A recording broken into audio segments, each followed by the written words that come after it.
ఉన్న బంగారాన్ని విడిపించి ఆ రోజు ఆన్లైన్ రేటుకే మేము కొంటాం. Sharma gold company.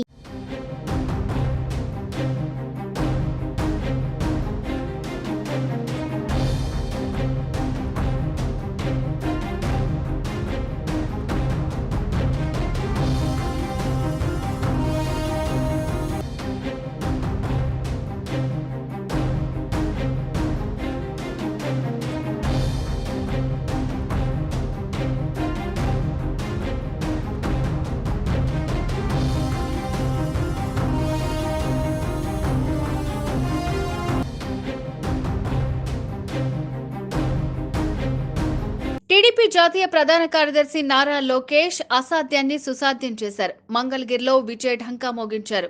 సమీప ప్రత్యర్థి వైసీపీ అభ్యర్థి లావణ్యపై గెలిచారు. దీంతో టీడీపీ దశాబ్దాలుగా గెలవని మంగళగిరి అసెంబ్లీ స్థానంలో ఆ పార్టీ జెండా ఎగరేసి చరిత్ర సృష్టించారు. ఇప్పటి వరకు ఈ నియోజకవర్గంలో 15 సార్లు ఎన్నికలు జరిగితే టీడీపీ కేవలం 2 సార్లు మాత్రమే గెలిచింది. 1985లో చివరగా గెలిచి ఆ తర్వాత ఇప్పటి వరకు అక్కడ గెలవలేదు. ఇక 2019లో లోకేష్ పోటీ చేసి ఓడిపోయిన నియోజకవర్గాన్ని అంటిపెట్టుకుని ఉండడం ఇప్పుడు ఆయనకు కలిసొచ్చింది.